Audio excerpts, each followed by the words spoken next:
Good morning, children. So, we have done in the last class the statement and proof of Bernoulli's theorem. And we have got that pressure energy per unit volume P, then kinetic energy plus unit per unit volume half rho V square, and potential energy per unit volume. Sum of all these energies per unit volume is constant for a liquid. Which kind of liquid? Ideal liquid means non-viscous, incompressible. What kind of motion the liquid is having? Streamline motion through a non-uniform cross-section tube. Alright. Then this is the Bernoulli's theorem. Now, there is another way you can write the same equation. What you can do? You can divide both the sides by rho into g. So you see, if you divide by rho into g, it is becoming P by rho g. It will become V square by 2g because rho will get cancelled. And here rho g, when you will divide, it will come only h. Is that clear? This is another form of the Bernoulli's theorem. Alright. This is also an important one. Why? Just you look at the dimension of the three terms. Just by looking at the three terms, can you say me what is the dimension of the three terms? You see here, we can find out from h. H is what? Height, isn't it? H is what? The height. So, in this case, h is having the dimension of length. So, you see, according to our concept of dimensional analysis, as we can add only the quantities which are having same dimension. So, the dimension of P by rho g is also length. Dimension of V square by 2g is also equal to L. Okay. Now, this P by rho g, this term is known as pressure head. This is known as velocity. This is V square by 2g is known as velocity head, and h is known as gravitational head. Alright. So, you see, if you consider the sum of all the heads, that is also constant. Pressure head given by P by rho g, velocity head V square by 2g, and gravitational head h. These are the informations you are supposed to remember to solve the numericals also. That sometimes it will be asked in the numerical, find out the pressure head. Means what? You have to find P by rho g. Alright. Find out the velocity head. It means you have to find out V square by 2g. You have to find gravitational head. Gravitational head simply equal to h. Alright. Now, next is, if you consider that the liquid is flowing over a horizontal plane. Liquid is flowing over a horizontal surface. Means the pipe is on the horizontal surface. Okay, so on the horizontal surface means both the ends, they are at same height from the ground, h1 equal to h2. So you see this rho g h term, it will get cancelled from both sides. So in that case you can write P plus half rho v square is equal to constant. Now, from this, you can make a very important conclusion that we several times, very frequently, we use that concept in our day-to-day life. So, according to this relation, you see, when velocity is higher or bigger, then pressure is low at that region. Pressure is lower. Alright, in any region, if the velocity of the liquid or gas is high, it indicates that pressure of the liquid or the gas is low in that region. And if V is low, then pressure is high. So, if you apply the concept of equation of continuity, you know that if A is bigger, then V is small. And when V is small, P is higher. Alright, and so all these three relations you must learn, understand and remember, and never forget the concept. Now we have to understand the applications of Bernoulli's theorem in our day-to-day life. First I will discuss one apparatus or device whose working is based on Bernoulli's theorem. The name of the apparatus is Venturi meter, V-E-N-T-U-R-I. Okay, Venturi meter. Venturi meter is used to measure the rate of flow of liquid passing through a pipe or tube. Alright, now the apparatus, it's look like this. You see, this is a XYZ, this is a tube, but it has a constriction at the point Z. Means Z, it is narrow, and at X and Z there are two vertical tube attached with it. Okay, now this device, suppose you want to find out the rate of flow of liquid through one tube, then you have to just attach this one to that tube. This is the description of the meter, diagram of the meter.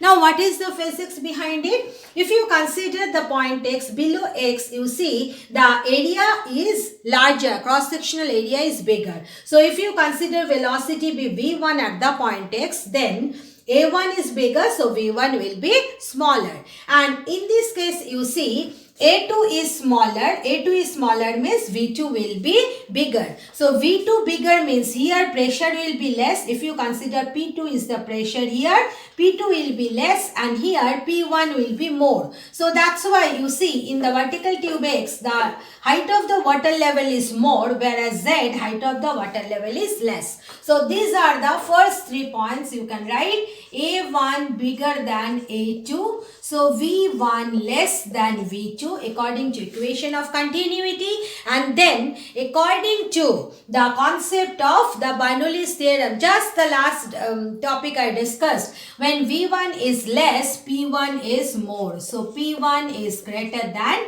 P2. Now the subscript 1 we are using for the point X, and subscript 2 we are using for the point Z. So you see, you can write according to equation of continuity.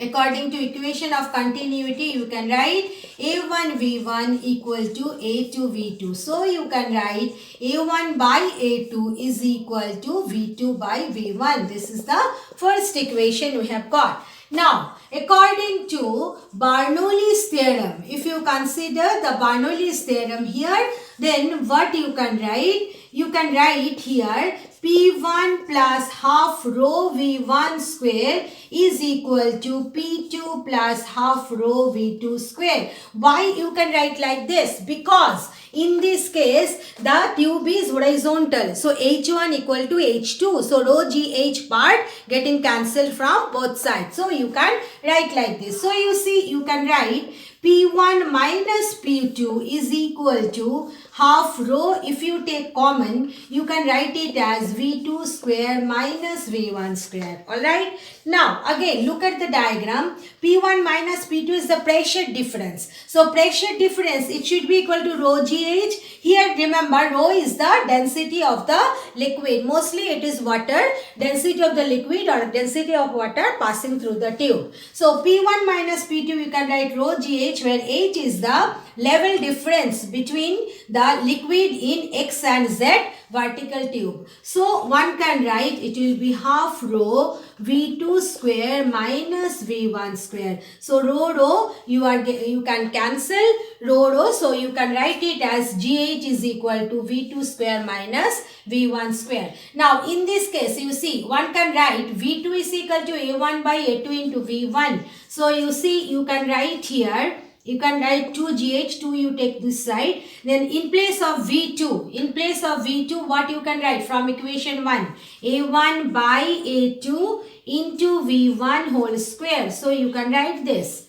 Is that clear? So you see, you can take V1 square common. So when you are taking V1 square common, you are getting this A1 square by A2 square 2GH. So I am writing here. So you are getting V1 square is equal to 2GH into A2 square divided by A1 square minus A2 square. So what will be V1? V1 will be under root this. Alright. So what will be the rate of flow of liquid? Rate of flow you can write A1 V1. So if you multiply A1, now here you see A2 square is there. A2 you can take outside the square root. So you are getting A1 A2 then under root 2gh divided by a1 square minus a2 square. So from the meter, one can measure what is the cross-sectional area here, cross-sectional area here,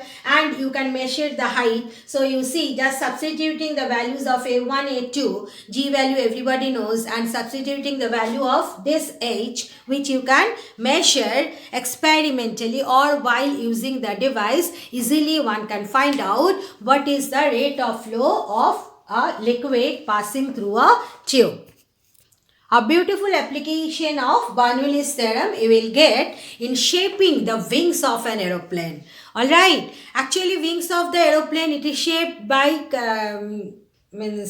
following the shape of bird and all the flying animals. Alright, now here Bernoulli's theorem nicely applied. So just try to understand it. So if you consider the shape of wings of an aeroplane, first is front is made round. You see, the front is made round. And second one is upper surface is longer than lower one. Just look at it. Upper surface curvature is more. Upper surface is curvature of upper surface. Rather, I should write curvature of upper surface is longer than that of lower one. Okay, it is more curved and lower one you see flat. Now why it is so? Understand it. So when the wing is moving in the forward direction, then it will displace the air and air will move in the backward direction. Alright. So you see, in this case, when it is not come, air is moving here, it is not passing through the wing, then what will happen? The velocity will be the same. The moment it will pass through it. So you see here, air has to travel longer distance in the upward direction. So as air has to travel, so you can write pointwise this way, air has to travel longer distance in the upper surface, along the upper surface, Alright, so as air has to travel longer distance along the upper surface, but both of them they are moving with the in the same time, so one can conclude V1 will be greater than V2. So as V1 is greater than V2, then you can say P1. If you consider the pressure here is P1, pressure below the wing is P2, then you see P2 is greater than P1. Means below the wing automatically, due to this special kind of shape of the wing, and if you apply here, this is the V1 greater than V2, then P1 greater than P2. Where from you are getting? You are getting it from Bernoulli's theorem. So what will happen? Pressure in the down will be more, pressure will be less. So what will happen? Air will apply a push to the wing in the upward direction. So if you consider, this is the normal line. So you see here, this is the surface. So in this direction, a force will act exerted by air on the wing. Now you can break it into two components. One is the horizontal component and other is this is the vertical component, and another is the horizontal component. So you see, the vertical component automatically helping the wings to move in the upward direction. So this is known as dynamic lift. Alright, you see, nobody is lifting the aeroplane, nobody is lifting the wing. Only due to the movement of air, automatically it will experience a lift in the upward direction. This is known as the dynamic lift. So this is the way Bernoulli's theorem we apply while shaping the wings of an aeroplane. Now other applications of Bernoulli's theorem is that always you will see, always it is advised not to stand very near to a high speed moving vehicle. It may be a train, it may be a bus, it may be any other thing. And you know that frequently it happens that two-wheelers, they made accident while passing through a big and high speed vehicle. Okay, so Bernoulli's theorem is applied there. Just try to understand. When suppose you are standing or I am standing near a moving vehicle. So you see the vehicle is moving here with high speed. So the air, how the vehicle can move. When the vehicle is moving, then it will displace air. So what the displaced air will do? Displaced air will move in the backward direction, because in the backward direction a vacant space will be created. Alright. So whenever a vehicle runs, then always just surrounding the vehicle there will be movement of air in the opposite direction. Alright. That's why you will see that when you sit near the window of a moving train, you can get the air. Alright, so this is the reason. So what is happening when the vehicle is moving with high speed, then the air also move with a very high speed. So when the air, suppose you are standing near a moving vehicle, so in between you and the vehicle, air is moving with high speed, so pressure is low. But behind the person standing, the air is not moving with high speed, so velocity is comparatively less. So behind the person, pressure is high, and in front of the person, pressure is low. So automatically there will be a push of air on the person towards the speeding vehicle. As a result, it may happen. So we say no, that खींच लिया है. What does it mean? That as if the vehicle is just pulling that person towards it. But the physics, actual physics says this. Okay, so that's why always it is advised, don't stand near a moving vehicle. And when the motorcycle, they move with high speed, means beside a heavy truck or a big vehicle that also moving with high speed, then the same thing happens. That automatically, due to the Bernoulli's theorem, the motorcyclist just experiences a push towards the moving heavy vehicle and the accident takes place. That's why always it is advised, don't stand, don't go near the high speed moving vehicle. Alright. Then another one, you will see that whenever there is a wind, high speed wind or cyclone and anything, then the roofs made up of tin, they blow off. Why they blow off? Just understand it. If you close all the rooms and windows, then here the air is stagnant. So air is stagnant means what? Velocity less. So pressure high. And outside the speed is very high, speed of air is very high. So what will happen? Pressure will be less. So you see on the roof what is happening? Inside pressure high, outside pressure less. So there will be a push on the roof in the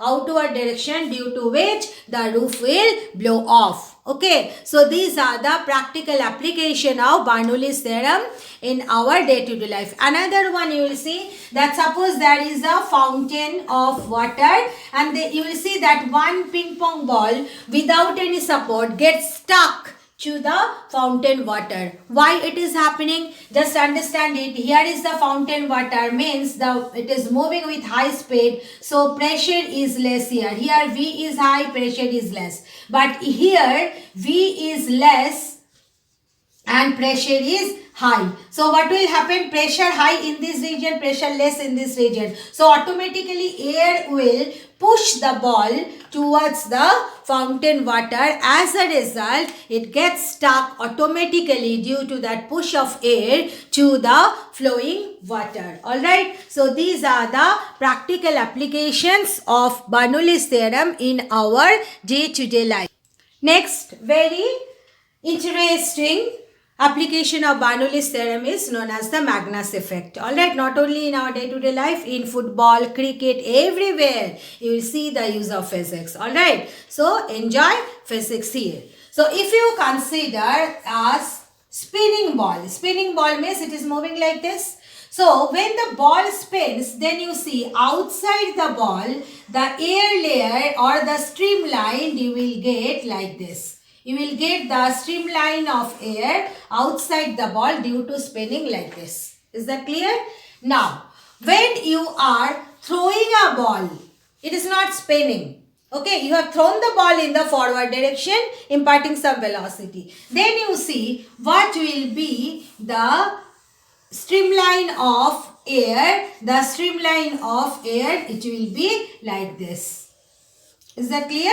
Because the ball is moving in this direction and air is following the opposite direction. Is that clear? I hope everybody has got. Now, anyone throwing the ball with a spin means now you are combining these two. Alright, then you see what is happening. Then you see above the ball what is happening, the streamline of air, if you consider, this arrow is in this direction, whereas for spinning motion and for forward motion, the arrow is in this direction. What does it mean? When you are combining these two effects, spinning and forward movement effect together, then this streamlined above the ball, few of them will cancel each other. So, if you consider a spinning ball, means it is spinning also, moving in the forward direction also, then you will see that above the density of the streamline flow, it will be less, whereas below the density of streamline, it will be more. Means streamline will be more denser. Is that clear? Now we have to understand it. When the streamline flow are more denser, it means that cross-sectional area in that case is less. So when the cross-sectional area is less, velocity will be bigger. Is that clear? So you see what is happening here. If you consider V2 be the velocity here, V1 is the velocity here, then V2 is bigger than V1. Is that clear? V2 is bigger than V1. So what will happen? Pressure P2 will be less than P1. So if you consider pressure is P1 here, pressure is P2 here, then above the ball pressure of air will be more, below the ball pressure of air will be less. Is that clear? So what is happening? Due to this pressure at every point, ball will have a tendency to move in the downward direction. Alright? So what you will see that the ball will follow a more curved path. Alright, so as a result, what will happen? A spinning ball can easily deceive a batsman, because you know that when you are throwing a ball in the forward direction, then it will follow a parabolic path. What it will do? It will follow a parabolic path. Alright, but when you are just throwing a spinning ball like this, then the curvature will be more. You see, it will follow more curved path. Alright, so this effect is known as the Magnus effect, and Magnus effect is nothing but due to the application of Bernoulli's theorem. And this Magnus effect, always it is applicable, always players unknowingly, without knowing physics, they apply it. In cricket also, in football also, this Magnus effect is used. Alright, and this is the application of Bernoulli's theorem. Another application of Bernoulli's theorem, due to the Bernoulli's theorem, it happens if you go deep inside the sea, then you will see that sea water is calm. Okay, why the sea water is calm? When you are going deep inside the sea, pressure increases. So when pressure increases, then velocity of flow decreases. And you know that deep, if you go, means what I can say, deeper sea, then pressure is so high that velocity will be negligibly small and the water is very calm there. Alright, now coming the question of heart attack. In heart attack, what is the physics behind heart attack? attack. That is nothing but application of Bernoulli's theorem. So what is happening, you see, due to accumulation of fat or any other thing in the artery, that thickness or the width decreases. So when the width decreases, then velocity increases, velocity of flow of blood increases. So when the velocity of flow of blood increases, then there will be a fall in the blood pressure in that region. Alright, so when the blood pressure decreases in that region, then due to the more pressure outside the artery may collapse. Alright, so when the artery try to collapse, then heart, what it try to do? It pumps, it can regulate the flow of blood within the artery, isn't it? So what the heart will do? Heart will try to increase the rate of flow of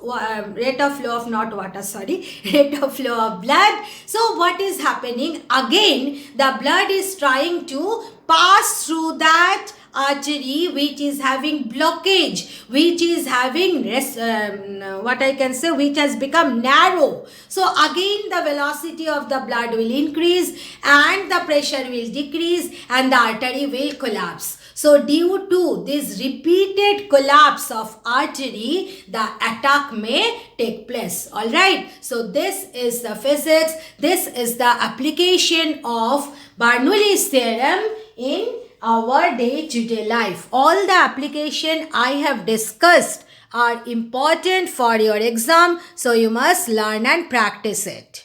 Now next topic is Torricelli's theorem, or what is the velocity of efflux of liquid through an orifice in a vessel.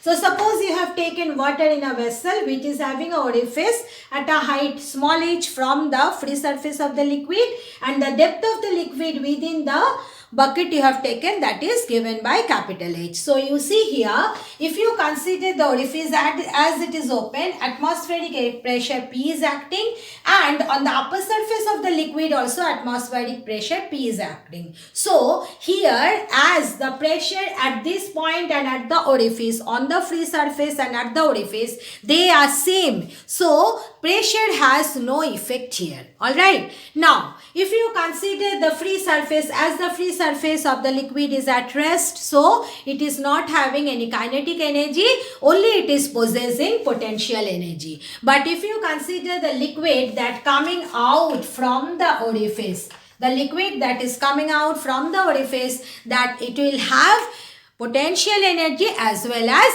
kinetic energy. So if you apply the Bernoulli's theorem according to that one, you can write for the liquid at the free surface, pressure P, then kinetic energy 0, potential energy given by rho gh. Then for the orifice, what you can write, it will be P plus half rho V square, where V is the velocity of the liquid, means this is the velocity of the liquid coming out from the orifice, and what will be the potential energy, rho gh minus h. Be careful, because what is the height of the orifice from the ground? It is, this is a big H, this is small h. So what is the height of the orifice from the ground? It is big H minus small h. So if you do little bit mathematics here, just you can cancel both the pressure because they are atmospheric pressure P. Then open the bracket, then you see rho g big H terms are getting cancelled. Then you rho gh, you take it to the other side,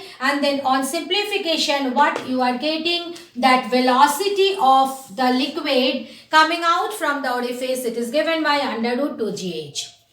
Now, if you apply the concept of the freely falling body, you know that for a freely falling body, when the body is falling through a height h, it is given by V is equal to under root 2gh. Alright, because you know that V square is U square plus 2gh. Now U is 0, so you are getting 2gh. So you are getting how much? V is under root 2gh. So you can conclude this, that velocity of efflux of a liquid from an orifice is equal to that velocity which the liquid acquires in falling freely from the free surface of liquid till the orifice. Alright, because in this case, if the liquid allowed to fall freely, then when it will come to this point, how much velocity it will attain? Under root 2gh. And if you apply the Bernoulli's theorem, then from the orifice when it is coming out, what will be the velocity under root 2gh? These two are same. So that is known as the